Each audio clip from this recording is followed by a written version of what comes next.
Assalamualaikum warahmatullahi wabarakatuh. Bismillahirrahmanirrahim. Alhamdulillahirrahmanirrahim. Allahumma sholli ala sayyidina Muhammadin wa ala alihi wa sahbihi wa tabi'ina ajmain.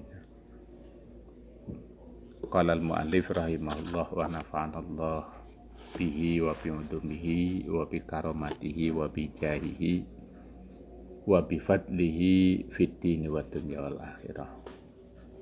Amin, amin, amin ya rabbal alamin. Saudara-saudari, sahabat semua dimanapun berada, kita lanjutkan pada kajian kitab Idhatun Nasiin karya Syekh Mustafa Al-Ghulaya ini.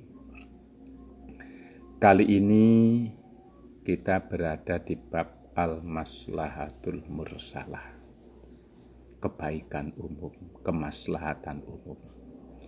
Subhanallah.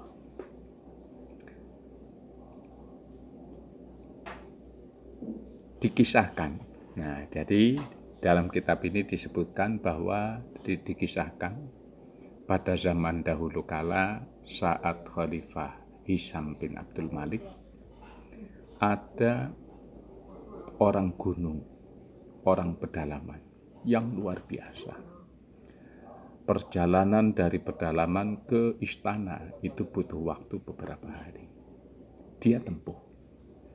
Sampai akhirnya dia menghadap Khalifah Hisham bin Abdul Malik, dia menghadap Raja Hisham bin Abdul Malik. Faqala, orang dusun ini berkata kepada si Khalifah, hebatnya orang dusun ini, dia berani, dia pede. Ya Amirul Mukminin, wahai raja yang mengatur urusan orang-orang mukmin. Atat alaina salah satu awami. 3 tahun telah berlalu kita hadapi. Tahun pertama menghabiskan gajih-gajih dari tubuh kita. Tahun kedua merontokkan daging-daging dari tubuh kita. Tahun yang ketiga meremukkan tulang-tulang kita.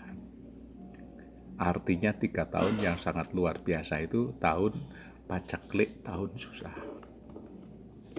Nah, setelah bercerita si orang dusun tadi, si Arabi, kemudian dia melanjutkan ceritanya. Wa indakum fudulu amwalin. Sementara di sisimu banyak bertumpuk harta benda. Fa in takun lillahi. Kalau ternyata harta-harta itu punya Allah, fabusu ha fi ibadillah, maka bagikan itu untuk keperluan hamba-hamba Allah. Wa in takun linnas, tapi kalau itu merupakan hak semua orang, falima tuhjabu anhu, lalu mengapa engkau halangi manusia-manusia, masyarakat itu mendapatkannya. Wa in kanat lakum, tapi kalau semua itu murni punyamu, fatasaddaku biha, hendaklah engkau bersedekah dengan semua itu.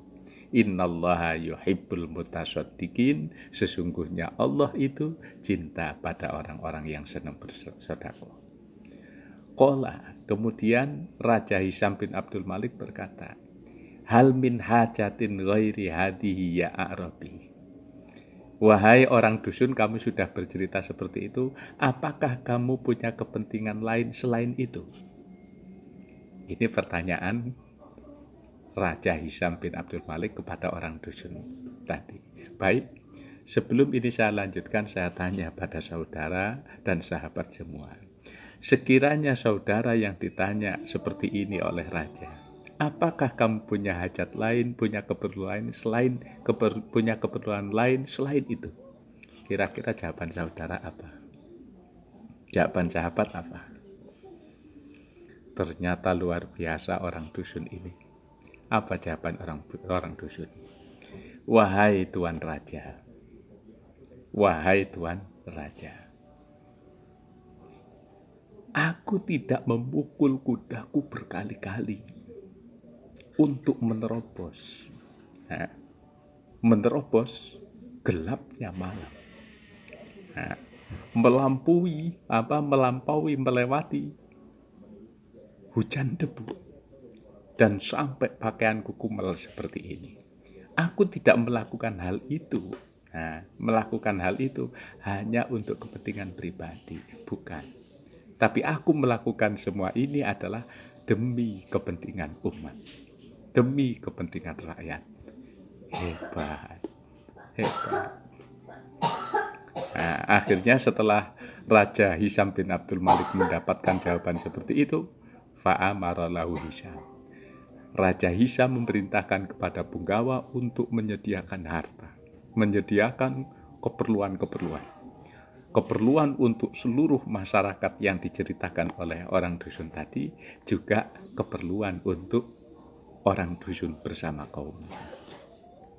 Nah, saudara-saudari, sahabat semua dimanapun berada, ini akhirnya singkat cerita, si orang dusun ini mampu membawa keperluan seluruh masyarakat. Nah, seluruh keperluan masyarakat dan kelompoknya. Saudara-saudari, sahabat semua dimanapun berada, coba bayangkan, seandainya di suasana dunia yang sekarang ini dilanda virus corona, kemudian krisis ekonomi, krisis lain-lain dan lain-lainnya. Nah, krisis ini melanda kehidupan kita. Kekhawatiran, ketakutan ini melanda hampir setiap orang. Dari semua kalangan. Dari mulai yang paling atas sampai yang paling bawah. Nah, ketika kondisi seperti ini, ada orang-orang yang berjiwa seperti orang dusun ini. Mereka tidak hanya berpikir dirinya, mereka tidak hanya berpikir keluarganya, mereka tidak hanya berpikir kelompoknya, mereka tidak hanya berpikir kaumnya, mereka tidak hanya berpikir negaranya, tetapi mereka berpikir untuk kepentingan semuanya. Subhanallah, kira-kira hidup lebih baik enggak? Saudara-saudari, sahabat semua dimanapun berada, jiwa-jiwa besar seperti ini yang perlu ditumbuhkan. Jiwa-jiwa besar seperti ini yang perlu dikembangkan. Pandangan-pandangan yang luas seperti ini yang perlu terus ditanamkan. Perhatian-perhatian yang penuh kasih sayang seperti ini kepada sesama, ini yang perlu terus didakwahkan kepada umat. Bukankah baginda Nabi Muhammad SAW bersabda, irhamu man fil ardi yarhamukum man fis sama. Sayangilah semua makhluk yang ada di bumi ini, maka Allah dan para malaikat akan menyayangi kamu semua. Saudara-saudari, sahabat semua dimanapun berada, tugas utama kita manusia diciptakan oleh Allah, dilahirkan oleh Allah, dihidupkan oleh Allah di muka bumi ini, bukanlah hanya sekedar untuk urusan pribadinya saja, bukan. Coba ingatlah ketika Allah sampaikan kehendak Allah tersebut kepada para malaikat, inni ja'ilun fil ardi khalifah.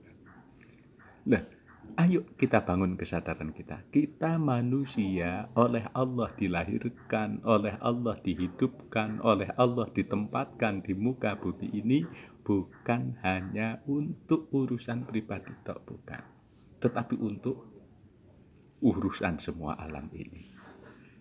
Nah, di sini, maka kalau pada pertemuan-pertemuan yang sebelumnya, bab-bab sebelumnya itu dijelaskan bahwa manusia itu hanya ada dua tipe, manusia berakal dan manusia yang goblok. Nah, manusia yang memiliki jiwa seperti orang dusun ini adalah manusia yang akal sehatnya hidup, manusia yang pikirannya hidup, sehingga dia menyadari dengan sebenar-benarnya bahwa kehidupan dirinya itu tidak ada artinya dibandingkan dengan kehidupan umat. Bagaimana dia bisa hidup ketika lingkungannya hancur, ketika lingkungannya rusak? Bagaimana dia bisa bahagia ketika lingkungannya ini kacau? Maka kebahagiaan individu, kebaikan pribadi, kemuliaan pribadi itu akan tercapai manakala mampu menciptakan kebaikan lingkungan, kemuliaan lingkungan, dan kebahagiaan lingkungan. Nah, ini satu gambaran ya di bab Al-Maslahatul Mursalah. Mudah-mudahan cerita ini mampu membuka pikiran kita. Mudah-mudahan cerita ini mampu menginspirasi kita. Bagaimana kita berpikir untuk umum, bukan hanya untuk diri sendiri. Assalamualaikum warahmatullahi wabarakatuh.